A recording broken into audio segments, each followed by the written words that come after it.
Bom dia, boa tarde ou boa noite. Eu sou a Ana Carolina Cabral. Eu sou do PET Educação Física e eu vim apresentar para vocês o que é resultados e discussões de uma escrita acadêmica.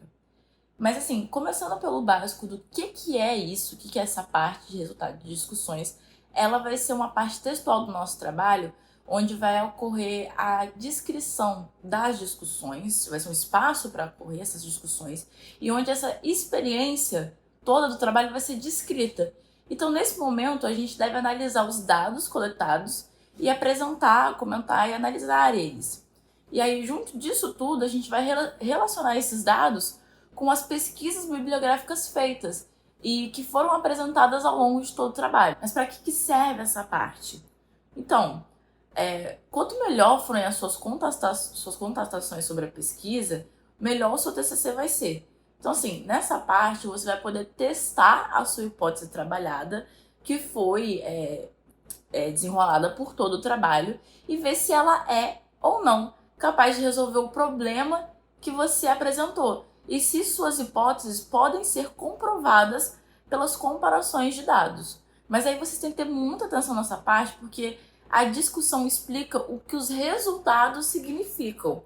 Então é nessa hora que a sua capacidade de interpretação ela vai vir assim à tona. E é fundamental a sua qualidade de análise, porque é muito isso que a banca vai estar analisando de você. Qual foi a sua capacidade de interpretação do trabalho que você fez? Se você foi capaz de entender aquilo que você está apresentando. Como fazer essa parte de resultado de discussões? Então, existem vários métodos que a gente pode usar e vários métodos complexos para interpretar esses dados de uma pesquisa, tanto numa abordagem qualitativa quanto numa abordagem quantitativa. Mas simplificando um pouco, a gente deve, nesses processos, identificar, apresentar, explicar e relacionar e concluí-los. Vamos tentar fazer com que esse roteiro todo desse vídeo ele consiga explicar tanto as pesquisas teóricas quanto as pesquisas empíricas, se for possível. Lembrando que o trabalho teórico ele é um procedimento que utiliza apenas de pesquisas bibliográficas e documentais. Já o empírico ele vai utilizar de estudo de caso, um levantamento ou uma pesquisa de campo. Tá, mas por onde começar a escrever isso tudo? Como que a gente começa a escrever? A gente primeiro deve recapitular um pouco as etapas do seu trabalho. Lá atrás, explicando os motivos de você ter escolhido esse tipo de pesquisa, o porquê que você usou ela, fale como que os mesmos foram colocados em prática e começa a articular como que você conseguiu os dados e o que você espera descobrir a partir deles. E como eles podem gerar uma resposta para o problema em questão, se eles podem gerar uma resposta para o problema em questão. E aí você informa pra gente qual que é a finalidade de fazer esse referencial teórico. E dependendo do caso, claro, a pesquisa de campo que talvez você tenha feito. Isso irá mudar, claro, de acordo com os objetivos do seu trabalho, o que você está procurando ali dentro da sua pesquisa. Bom, agora a gente vai entrar na seção dos resultados. A seção dos resultados é a mais importante, porque ela vai apresentar os achados do seu estudo, apresentando toda a sua contribuição para o conhecimento do que foi ou está sendo descoberto. Os resultados eles devem ser concisos e organizados de forma bem eficiente, incluindo tabelas e figuras apropriadas para aquela pesquisa. Para informar os resultados da coleta de cada etapa, há várias maneiras que você pode organizar isso. Agora, em pesquisas de cunho teórico, pode simplesmente descrever que foi descoberto mostrando a opinião do autor ou o que os documentos mostram. É assim que você vai mostrar aquilo que foi descoberto. Já em pesquisas empíricas, o ideal mesmo é que os números ou dados sejam apresentados em tabelas ou gráficos, mostrando respectivamente as descobertas e por isso é necessário que as tabelas e gráficos que apareçam sejam as mais importantes para a pesquisa. Por mais que elas sejam interessantes, sejam eficientes, tabelas e gráficos no geral, o melhor é que você apresente as mais importantes para aquela pesquisa, as principais, com as principais informações. Até porque o trabalho ele não pode ficar conciso somente nelas. As tabelas gráficas são eficientes, mas todo o seu trabalho não pode consistir somente nisso. Há alguns itens que devem ser sempre relatados nos resultados. Devem ser incluídos os meios e desvios padrões de todas as variáveis sob condições importantes. Esses são dados descritivos básicos que permitem que outros pesquisadores avaliem as suas descobertas. Então, por exemplo, você pode ter lá, sinteticamente, assim, por exemplo, dizer que no primeiro capítulo foram descobertos XXX. Já no segundo capítulo, as principais descobertas foi YYY. Essa parte do seu trabalho vai ter mais ou menos, pelo menos uns 2 parágrafos, até pelo menos, mas a probabilidade é que tenha mais.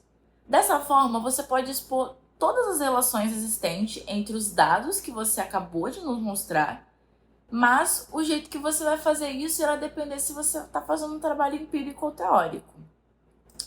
Então, assim, leia o que você escreveu. Você tem que se perguntar enquanto você faz esse trabalho. Mas se perguntar o quê? Todos os fatos importantes estão lá? Você incluiu mais informações do que o leitor pode absorver? São algumas das informações periféricas às questões ou hipóteses que orientam o estudo? Se a resposta para qualquer uma dessas questões for sim, a seção de resultados ela devia ser revisada. Não seja redundante nem repetitivo com aquilo que você está apresentando. Descrever as tabelas e figuras de uma forma geral ou apontar fatos particularmente importantes é sim adequado. Mas ficar repetindo cada descoberta que você fez talvez não seja a melhor abordagem. Agora eu vou falar para vocês os tipos de pesquisa que vocês vão encontrar trabalhando com resultados e discussões ou trabalhando com qualquer escrita acadêmica no geral. A gente tem a pesquisa teórica, que é a pesquisa bibliográfica que eu vim falando com vocês, que é um trabalho teórico que você vai fazer cerca de 2 capítulos de pesquisa bibliográfica sobre assuntos diferentes, mas que se relacionam de alguma forma, podendo comparar os conceitos e características e impactos de cada assunto para verificar se um pode provocar uma relação ao outro. Depois disso, a gente tem do lado os dados qualitativos. Existem 3 tipos de possibilidade de pesquisas qualitativas: documental, estudo de caso e etnográfica. Se o estudante disse que triangulação entre as entrevistas dos estudantes, entrevistas dos professores e observação foi usada durante a análise de dados dele, todos os 3 tipos de dados devem ser incluídos. Resultados qualitativos podem exigir múltiplas revisões plausíveis e claras para a banca. Agora, falando sobre a pesquisa empírica, a gente tem que entender umas questões. Contudo, apresentado, se a sua pesquisa ela vai ser empírica, você provavelmente já terá feito um capítulo de pesquisa bibliográfica, provavelmente, certamente, e poderá ter feito outro com uma pesquisa de campo. E antes de analisar essa parte teórica, você deve começar comparando os dados da sua pesquisa empírica. Compare cada dado que puder, tentando entender as seguintes questões: as diferenças entre medidas e quantidades, Você tem que entender, comparar isso, entender essa questão. A frequência dos acontecimentos dentro desses comparativos e as características uniformes dos distoantes ou qualquer relação encontrada entre eles. Assim, dando um exemplo, você aplica um questionário para 200 pessoas. E aí você pode descobrir que 70 das pessoas mais jovens demonstram um determinado comportamento. Agora, 80% das mulheres apresentam outro comportamento. Você vai ver que aqui não houve uma consideração das perguntas do questionário de forma separada, mas fez-se comparação entre as duas, entre 2 delas ou mais. Então, naturalmente, você já vai estar começando a interpretar esses dados. Então, assim, tem que ser estatísticas apresentadas de maneira que alguém razoavelmente informado possa compreendê-las e relate os dados no nível assim, número de casas decimais, etc., mais adequado para a relevância científica daquele problema ali. Agora a gente tem os dados estatísticos, né? E existem dois tipos de análises estatísticas: a descritiva e a conclusiva.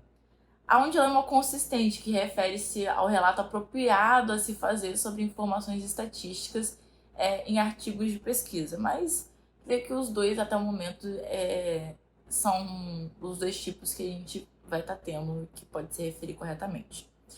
Agora, em relação a esses dados estatísticos, existem várias formas, vários quesitos que você pode se utilizar para analisar neste momento, né? Para você fazer suas considerações do seu trabalho.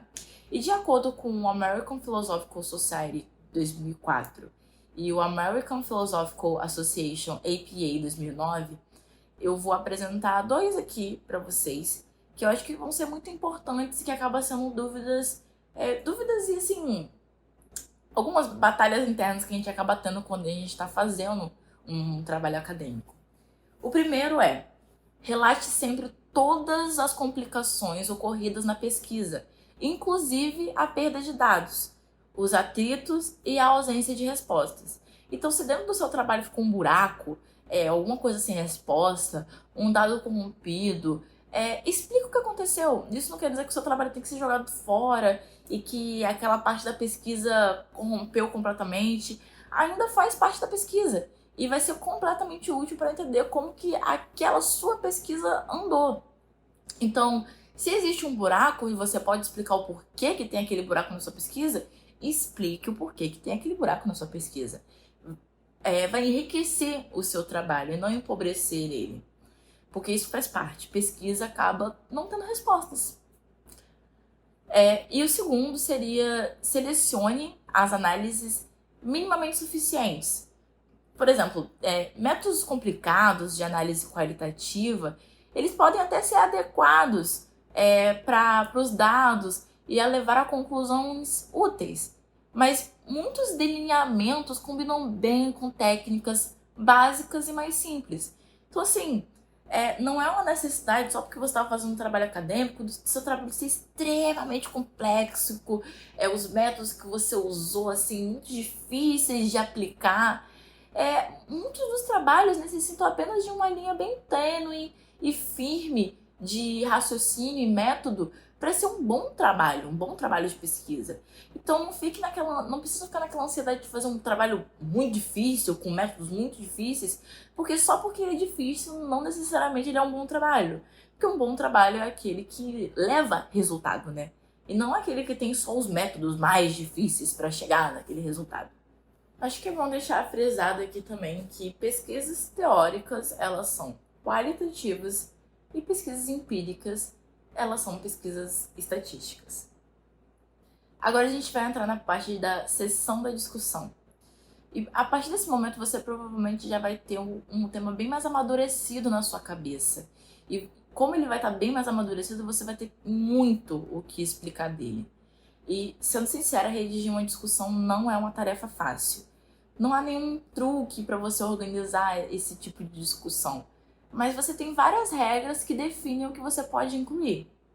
Então, começando essas regras, a gente tem: discuta os resultados. E não o que você queria que eles fossem, mas o que eles realmente são. Outro, relacione os resultados à introdução, à literatura prévia, às hipóteses. Relacione os resultados com isso tudo. Explique como os resultados enquadram-se na teoria que você apresentou.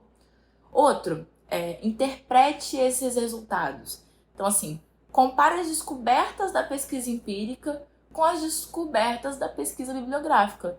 Então, você vai tentar explicar ali a interpretação dos conceitos que você descobriu nos livros, o que eles explicam, se eles se contradizem ou se eles se complementam, o que os dados que você descobriu ali, que você coletou na sua observação, nos questionários, nas entrevistas e nos documentos, se eles vão estar realmente complementando, se contradizendo ou se explicando, né, se comprovando.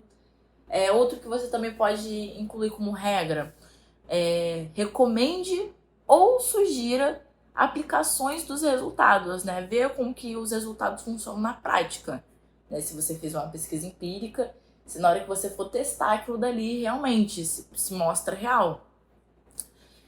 Resuma ou declare as conclusões, apontando indícios apropriados, né?